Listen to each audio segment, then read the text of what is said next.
Good afternoon. कैसे आप सब? मैं माधुरी आप सभी का माधुरी ब्लॉग चैनल में स्वागत करती हूँ और उम्मीद करती हूँ कि आप सब बहुत अच्छे होंगे। तो अभी देखिए कौवा भी बहुत तेज़ी से बोल रहा है और अभी आप मेरे घर की कंडीशन देखेंगे तो एकदम सब कुछ फैला हुआ है। और मॉर्निंग में ही मैंने इसको सही किया था, लेकिन अभी आप देखेंगे पीछे देखिए यहाँ सब कुछ फैला हुआ है। बेड पर पूरा बिस्तर ऐसे फैला हुआ है। अभी मैंने मॉर्निंग में ही इसको सही किया था और अभी धूप भी है और हवा भी है बहुत तेज़ी से। और अभी यहाँ पे देखिए कौवा बोल रहा है, तो कौवे के बोलने की आवाज़ तो आपको सुनाई दे ही रही होगी। तो कौवा भी यहाँ बैठा हुआ है और बोल रहा है। आइए देखते हैं। तो यहाँ देखिए तार पर बैठा हुआ है कौवा, देखिए तार पर बैठ करके बोल रहा है। देखिए आपको ध्यान से दिख रहा होगा ना। बोलो, फिर से बोलो, बोलो। उसको कुछ चाहिए होगा इस वजह से बोल रहा है। देखिए फिर बोल रहा है। तो ये इतनी तेज़ी से बोल रहा है ना कि मेरी आवाज़ भी फीकी पड़ रही है इसके आगे। इसकी आवाज़ मुझे काफ़ी तेज़ी से सुनाई दे रही है। और आप देख रहे हैं बाहर, पीछे देख ही रहे हैं। यहाँ मैं बालकनी में खड़ी हूँ और पीछे देख रहे हैं कि काफ़ी तेज़ हवा चल रही है। धूप भी बहुत तेज़ निकला हुआ है और हवा भी है। ये इतना बोल क्यों रहा है मुझे समझ में नहीं आ रहा है। इसने कुछ देखा होगा इस वजह से बोल रहा है। उड़ गया मैंने इसको टोक दिया, वो उड़ गया और अभी फिर आएगा, थोड़ी देर बाद फिर आएगा और यहाँ पर बैठेगा। तो अभी मैं रूम में आ रही हूँ और यहाँ की कंडीशन देख करके तो मुझे ऐसा लग रहा है कि मुझे फीवर हो जाएगा। इतना रूम पूरा एकदम फैला रखा है। देखिए बच्चों ने पूरा इधर से उधर तितर बितर कर रखा है। इसको देख करके तो इतना माइंड डिस्टर्ब हो जा रहा है ना कि बस यही हो रहा है कि उनकी पिटाई कर दूँ। बच्चे सुनते भी नहीं है, कितना भी आप उनको मना कीजिए वो सुनते नहीं हैं। दिन भर मैं उनको मना करती हूँ कि जो सामान जहाँ पर मैं रख देती हूँ वहीं पड़े रहने दिया करो, लेकिन बच्चे मानते नहीं हैं और सारा सामान इधर का उधर कर देते हैं। घर की हालत देख करके शाम तक तो आप देखेंगे तो ऐसा लगेगा कि जैसे घर नहीं कबाड़ खाना हो।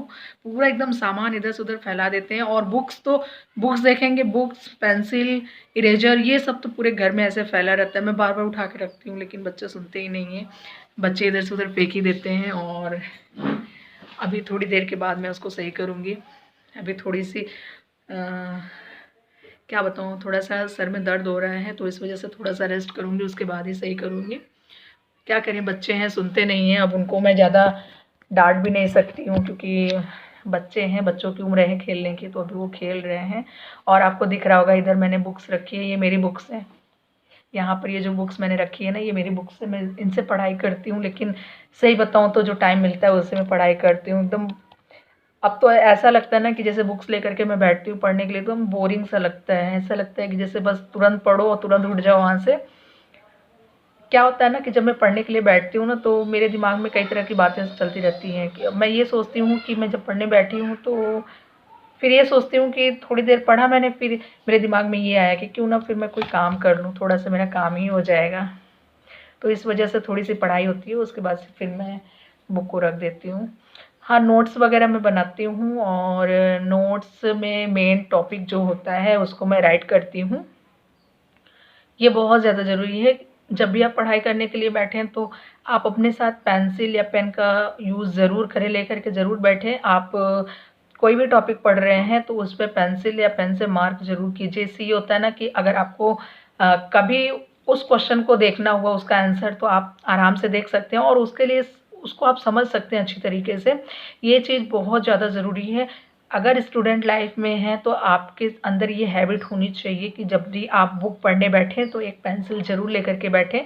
बहुत ज़्यादा ज़रूरी होती है। जो वर्ड आपको नहीं आते हैं या फिर हार्ड वर्ड हैं उस पे आप मार्क कीजिए। स्कूल में एक टीचर से अपने बात कीजिए, उसके बारे में पूछिए उनसे कि यहाँ पे मुझे नहीं समझ में आ रहा है कैसे करना है। और अगर आप उसको मार्क करके रखेंगे तो कभी भी आपको उस चीज़ पर अगर कोई टॉपिक पर आपको लर्न करना होगा तो आप उसको देख कर के समझ सकते हैं। तो ये सारी चीज़ें बहुत अच्छी बातें हैं।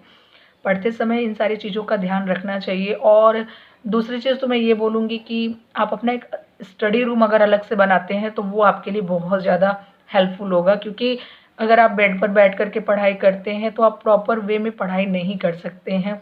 बेड पर बैठने का मतलब ये होगा कि आप आधे घंटे पढ़ेंगे उसके बाद ये होगा कि क्यों ना थोड़ी देर हम रेस्ट कर लें, और रेस्ट करने के चक्कर में आपका पूरा दिन चला जाएगा और आप पढ़ाई बिल्कुल भी नहीं कर पाएंगे। तो जब भी आप पढ़ाई करें तो आप एक अपना पर्सनल स्टडी रूम ज़रूर बना के रखें, और उसमें कोशिश ये कीजिए कि टेबल और चेयर के अलावा, बुक्स के अलावा और भी कोई ऐसी आराम की चीज़ ना हो कि आप वहाँ 2 मिनट रेस्ट करने के चक्कर में गए और आप वहीं पे सो गए।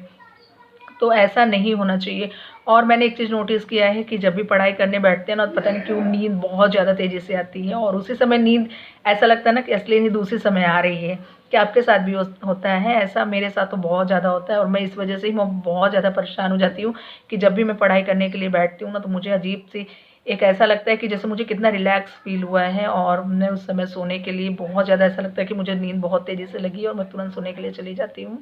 तो ये सारी चीज़ें, छोटी-छोटी चीज़ें होती हैं जो हम लोगों के साथ, हम लोगों के अक्सर हम सभी के लाइफ में घटती हैं, और मुझे लगता है कि स्टूडेंट जो होते हैं वो भी ऐसा ही सोचते हैं। वो तो बुक्स लेकर के बैठते हैं और सोचते हैं कि चलो ठीक है, आज थोड़ा-सा पढ़ लिया है, फिर उसके बाद कल पढ़ेंगे। तो ऐसा कल-कल करते-करते वो कल कभी आता नहीं है, और हमारा जो समय होता है ना, वो निकल जाता है।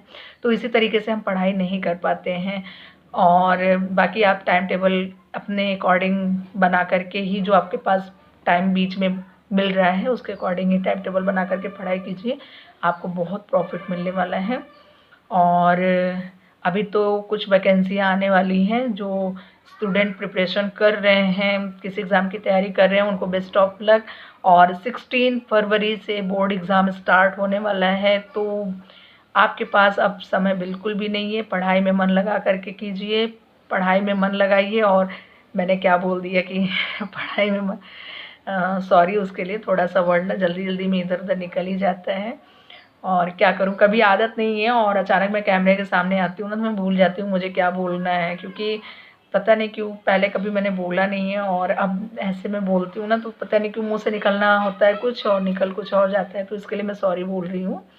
और अगर ये वीडियो आपको पसंद आता है तो चैनल को लाइक, शेयर और सब्सक्राइब ज़रूर कीजिएगा। और एक बात बोलना था कि मौसम बहुत ख़राब चल रहा है, हवा इतनी तेज़ चल रही है, अपने कान को ढक कर के रखिए। अब आप कहेंगे कि मैंने क्यों नहीं ढका है, तो मैं रूम में बैठी हुई हूँ, मुझे यहाँ हवा नहीं लग रहा है, लेकिन आप बाहर अगर जा रहे हैं तो अपने कान को ढक कर के ही जाइए, मौसम बहुत ज़्यादा ख़राब हो चुका है। आपको तो पता ही होगा, आज है 13 फरवरी है, और आपके आसपास का माहौल तो जैसा होगा आपको पता ही होगा मौसम कैसा है। और धूप भी बहुत तेज़ है, ऐसा लग रहा है ना कि ऐसे पहले मौसम जो हम लोग, ऐसा मौसम हमको अप्रैल और मई में दिखता था, जो इस समय मुझे फरवरी में दिख रहे हैं। और लगभग सारे जो सरसों के पेड़ हैं ना, मतलब जो सरसों के भाई पौधे, उसमें ना सरसों पूरा अच्छे तरीके से लग चुका है इस अभी तक, और कहीं-कहीं तो कटाई हो रही है। गाँव में तो अक्सर कटाई हो रही है, अक्सर खेतों में, और हमारे यहाँ भी हो रही है। गाँव में हमारा भी खेत है, तो वहाँ पर भी हो रही है कटाई। और अभी गेहूँ में, तो गेहूँ को तो मैंने नहीं देखा कि गेहूँ में अभी फल लगा भी है कि नहीं, यानी कि वही गेहूँ लगा है कि नहीं लगा है। फल ये मत सोच लीजिएगा कि खाने वाला फल, हाँ ये भी अनाज ही है। तो अब इसको जो भी बोलते हो, लेकिन मैं तो यही जानती हूँ कि अभी गेहूँ अभी नहीं हुआ है, उसकी ग्रोथ अभी उतनी नहीं है जितना कि सरसों तैयार हो चुका है। और अब तो आलू भी खुदाई हो रही है, आलू की भी खुदाई हो रही है, क्योंकि अब मार्च आने वाला है, और 8 मार्च को होली है, तो उसके लिए पापड़ की भी तैयारी करनी है। अभी बहुत सारा काम है, पापड़ भी बनाना है, चिप्स भी बनाना है, और धीरे-धीरे टाइम भी बीत रहा है, तो कुछ हो नहीं पा रहा है, समझ में नहीं आता कि ये करें या ये करें या ये करें। तो इस वजह से थोड़ा-सा टाइम इधर-उधर हो जा रहा है। और सच बताएँ तो जैसे-जैसे त्योहार आते हैं ना, सर पे ऐसा लगता है कि बस अब होली का त्यौहार स्टार्ट हुआ है, होली का, तो उसमें चिप्स पापड़ से लेकर के गुजिया तक का पूरा है, उसके बाद अनेक तरह के पकवान बनाओ, तो ये सारे बर्डन ना बहुत ज़्यादा सर पे होते हैं।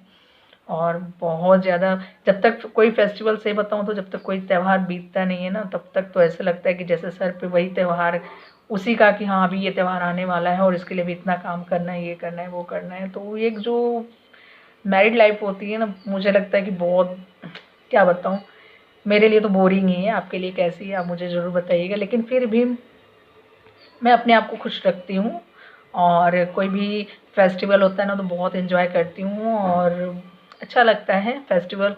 ये सोच करके चलती हूँ कि चलो साल भर में एक ही बार तो आता है लेकिन वो बीतने में भी टाइम नहीं लगता है। जब वो जिस दिन रहेगा ना, वो टाइम कब बीत जाएगा पता भी नहीं चलेगा। और बस इतना ही। अभी चलो रूम को साफ़ कर लूँ, बहुत ज़्यादा टाइम भी हो गया है। और अभी कोई घूमते टहलते भी आ जाएगा ना, तो देखेगा तो बोलेगा कि ऐसे रूम को पूरा फैला रखा है। और उनको क्या पता कि बच्चों ने फैला रखा है, वो तो ये सोचेंगे ना कि घर में आप ही हो। तो चलिए ठीक है फ्रेंड्स, मिलते हैं नेक्स्ट वीडियो में। ये वीडियो आपको कैसी लगी? अगर ये वीडियो आपको पसंद आता है तो चैनल को लाइक शेयर और सब्सक्राइब ज़रूर कीजिएगा। और क्या आप भी त्योहार को लेकर के इतने बोर होते हैं, या फिर आपको बहुत अच्छा लगता है? मुझे कमेंट में ज़रूर बताइएगा। अगर जैसे कि बोलने में मैं कभी-कभी भूल जाती हूँ, तो अगर वो चीज़ें आपको बुरी लगें तो प्लीज़ उसके लिए सॉरी। और ठीक है फ्रेंड्स, बाय बाय।